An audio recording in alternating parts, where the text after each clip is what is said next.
અને પાણીનો અત્યારે કોઈ નિકાલ થાય એવું લાગતું નથી, કારણ કે મને લાગે છે કે ફ્લડ ગેટ પણ બંધ હશે.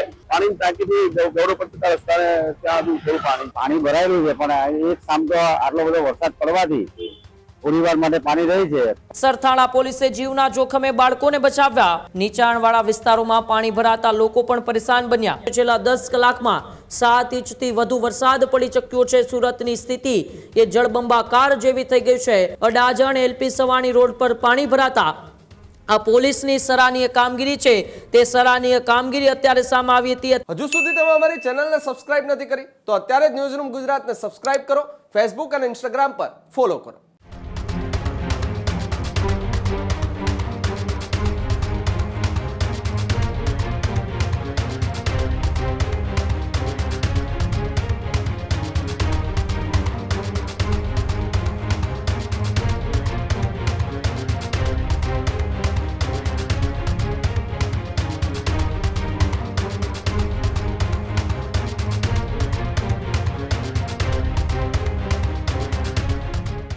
સમાચારમાં આગળ વાત કરીએ તો સમાચાર સુરતથી જ સામે આવી રહ્યા છે, જ્યાં સુરતમાં ભારે વરસાદ વચ્ચે પોલીસની એ પ્રશંસનીય રેસ્ક્યુ કામગીરી સામે આવી છે.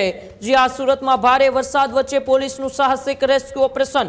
સરથાણા પોલીસે જીવના જોખમે બાળકોને બચાવ્યા. ભારે વરસાદથી આદર્શ નિવાસી શાળાના બાળકો ફસાયા હતા, ત્યારે સરથાણા વિસ્તારમાં 37 વિદ્યાર્થીઓનું રેસ્ક્યુ કરવામાં આવ્યું. 12 સ્ટાફ સભ્યોને પણ સલામત બહાર કાઢવામાં આવ્યા. પોલીસ જવાનો દોરડાની મદદથી બચાવ કામગીરીમાં જોડાયા હતા. બાળકોને પાણીમાંથી સુરક્ષિત સ્થળે ખસેડવામાં આવ્યા. સરથાણા પોલીસની કામગીરીની લોકોમાં પ્રશંસા થઈ રહી છે. અડાજણ એલપી સવાણી રોડ પર પણ પાણી ભરાયા. પાણી ભરાતા જનજીવન પર ભારે અસર પડી. વાહન ચાલકોને પાણીમાંથી પસાર થવામાં મુશ્કેલી પડી. પાણી ભરાવાથી અનેક વાહનો રસ્તામાં બંધ પડ્યા. શહેરના અનેક વિસ્તારોમાં ટ્રાફિક જામની પણ સ્થિતિ સર્જાઈ. ગઈકાલથી સુરતમાં સતત ભારે વરસાદ વરસી રહ્યો છે. નીચાણવાળા વિસ્તારોમાં પાણી ભરાતા લોકો પણ પરેશાન બન્યા. તંત્ર દ્વારા પરિસ્થિતિ પર સતત નજર પણ રાખવામાં આવી રહી છે. વરસાદી પાણીના નિકાલ માટે કામગીરી છે તે તેજ કરાય છે. સુરતમાં ભારે વરસાદ વચ્ચે પોલીસ અને તંત્ર છે તે સક્રિય બન્યા છે, ત્યારે સરથાણા પોલીસે જીવના જોખમે બાળકોને બચાવ્યા છે. સુરતની અંદર જે પ્રકારની સ્થિતિ સર્જાય છે, છેલ્લા 10 કલાકમાં 7 ઇંચથી વધુ વરસાદ પડી ચૂક્યો છે. સુરતની સ્થિતિ એ જળબંબાકાર જેવી થઈ ગઈ છે.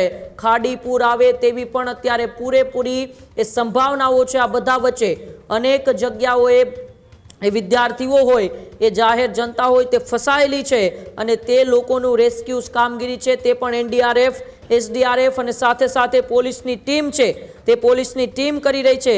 સરથાણા પોલીસે જીવના જોખમે આ બાળકને પણ બચાવ્યો છે. ભારે વરસાદ વચ્ચે 37 વિદ્યાર્થીઓનું રેસ્ક્યુ ઓપરેશન પણ કરવામાં આવ્યું છે. 12 સ્ટાફ સભ્યોને પણ સલામત રીતે બહાર કાઢવામાં આવ્યા છે. ત્યારે પોલીસ જવાનો દોરડાની મદદથી આ બચાવ કામગીરીમાં જોડાયા હતા. દ્રશ્યો આપ જોઈ રહ્યા છો, જે દ્રશ્યોમાં આદર્શ નિવાસી શાળાની અંદર વિદ્યાર્થીઓ અને સ્ટાફ ફસાયેલો હતો. એ સ્ટાફને કેવી રીતે પોલીસે સરાહનીય અને સાહસિક કામગીરીથી એ બહાર સફળ રીતે કાઢ્યા, તેમનું રેસ્ક્યુ કર્યું. દોરડાની મદદથી એક પણ બાળકને એ કોઈ પણ પ્રકારનું હાનિ ન થાય, ઈજા ન પહોંચે.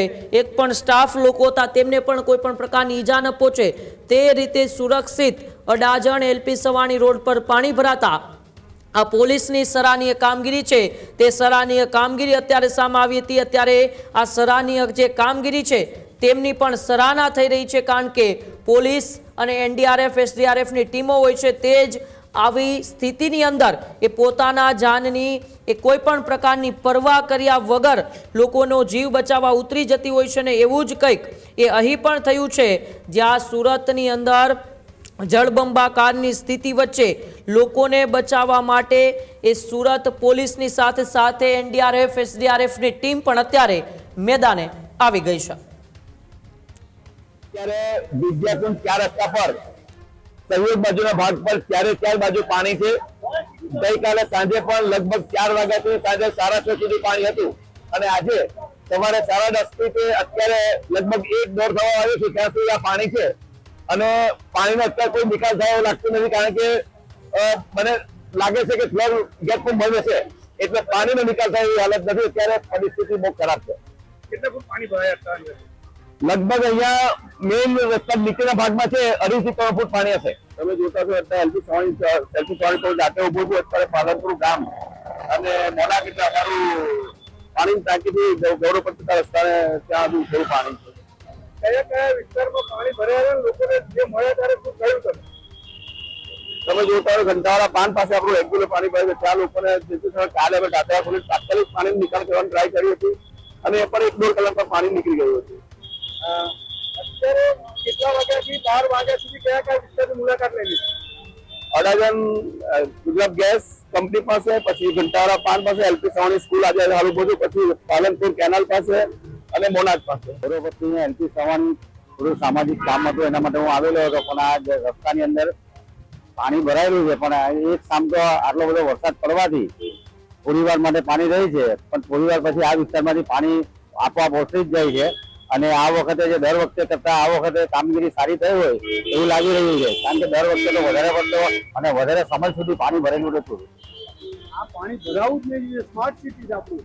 હવે શું કહેવું? હવે સાહેબ મારી વાત સાંભળો, ઉપરથી આટલું બધું આપ ફાટી જાય તો આપણે સામાન્ય નાગરિક તરીકે આપણે સમજવું જોઈએ કે એક સામથી બધું પાણી ક્યાં જતું રહેવાનું છે. એટલે થોડી વાર માટે તો કલાક 2 કલાક માટે તો બધાએ થોડું સહન કરવું જ પડે.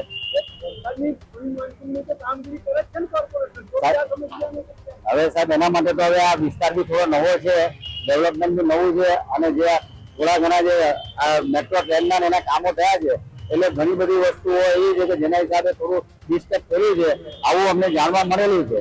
ખેડૂત ભાઈઓ છે ખેતરમાં ડ્રોન ઉડાવતા હોય છે ત્યારે આપણે એક પ્રશ્ન સતાવતો હોય છે કે જે આપણે અત્યાર સુધી જીપીએસ ટેકનોલોજી વાળા ડ્રોન વાપર્યા છે, જેથી કરીને મોબાઈલ ટાવર છે અથવા તો હાઈ ટેન્શન લાઇન પસાર થતી હોય, કોઈ વૃક્ષો હોય, ત્યારે જે જીપીએસ ટેકનોલોજી વાળા ડ્રોન છે એમાં ટકરાય અને ટ્રેસ થાય છે. પણ એગ્રીવન લાવ્યું છે જીએનએસએસ ટેકનોલોજી ડ્રોન, જેથી કરીને એ ડ્રોન છે એ કોઈ જગ્યાએ ટકરાય નહીં, પોતાની રીતે જ ડિસિઝન લે છે અને મૂવ થઈ જાય છે, જેથી કરીને જીએનએસએસ ટેકનોલોજી ડ્રોન છે એ વાપરવાનો આગ્રહ રાખો. હજુ સુધી તમે અમારી ચેનલને સબસ્ક્રાઇબ નથી કરી તો અત્યારે જ ન્યૂઝરૂમ ગુજરાતને સબસ્ક્રાઇબ કરો, ફેસબુક અને ઇન્સ્ટાગ્રામ પર ફોલો કરો.